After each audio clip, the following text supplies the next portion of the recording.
What is going on, Isles fans? Matt O'Leary back with another video. This video brings me no joy to report. The 2024-2025 season is pretty much cooked. Just 11 games into their season as the injuries continue to pile up. Now, the Islanders started extremely slow this year anyway, just a very mediocre start through their first few games. Then Anthony Duclair goes down with an injury. The kind of just going through not so great. And then Mathew Barzal, Adam Pelech, and a whole lot of others, unfortunately, get added to the list. So let's go through the injuries and talk about what this will mean for the team. First, Mathew Barzal, upper body, will be out 4 to 6 weeks. Now, not last year, 2 years ago, Mathew Barzal went down with an injury for an extended period of time, and the Islanders actually got hot, and that's how they made the playoffs. They would get not swept. They lost in 5-6 games to the Carolina Hurricanes. And then the same thing happened again this past year where they lost in 5 this past year, 6 the year before that. Sorry. Memory failed me a little bit there. Moral of the story, the New York Islanders will be without Mathew Barzal for a little over a month, maybe closer to 2 months, which is going to be rough. I know he's not had the best of starts to their season, but the offense usually tends to go as Mathew Barzal goes, and they're already without Anthony Duclair. So 2/3 of the Islanders' top line gone. 11 games into the season, really 10 because Barzal didn't play last night.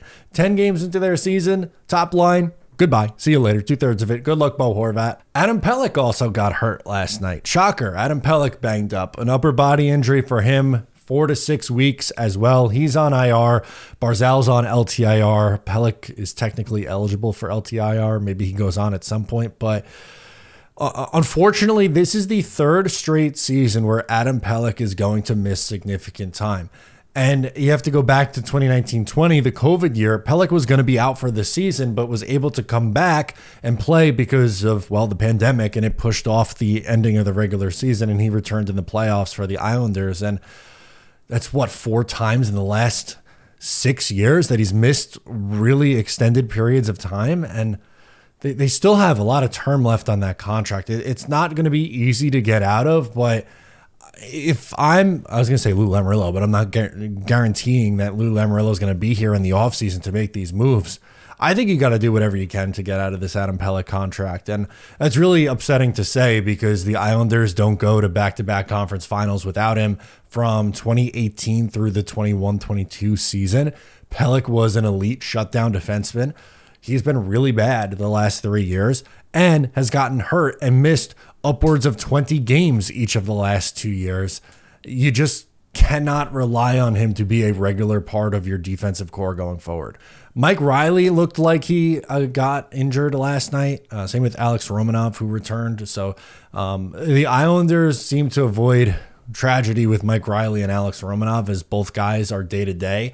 Riley's injury looked really scary, so I'm surprised that his isn't longer term. Romanov, they just got him to come back.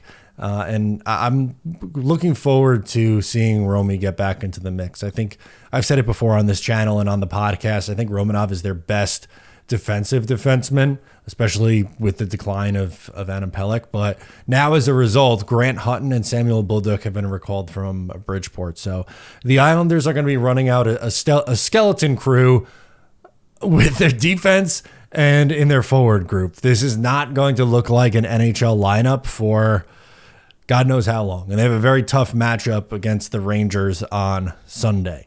So unfortunately, my feeling is this season feels like it's getting off the rails very, very early, which is disappointing. At the same time, maybe that's what this team needs, unfortunately, and will push Lou Lamoriello's hand to sell off some pieces. You have Brock Nelson and Kyle Palmieri on expiring deals. It would really, really stink to see Brock Nelson in particular go because he's been here ever since he was drafted by the Islanders in, 2010, and has been a really integral part of this team for the last really important pieces, like since 2018-19, he's been really important. But even before that, I mean, he made his debut in 2013. He's been an Islander for a decade.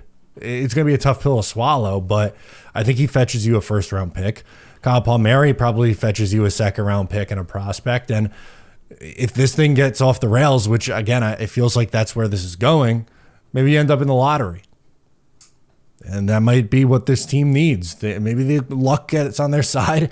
You know, I'm watching following along with college hockey, and you know, their main prospect, Cole Yzerman, just continues to score goals every single night, and he's probably a year or two away. But you know, this team has very clearly needed a shakeup for a little bit, and it sucks that it's based off these injuries here. But this might end up being the best thing for this team long term, that they're forced to make some difficult decisions. So just wanted to come on here quick and do an injury update video. There's a lot. It's a long list of injuries, but I want to hear from you guys. Let me know your thoughts in the comments. I'm Matt O'Leary. Subscribe to Up the Turnpike if you are new. I'll catch you next time. If you like that, make sure to subscribe to Up the Turnpike on Patreon for more exclusive New York Islanders content.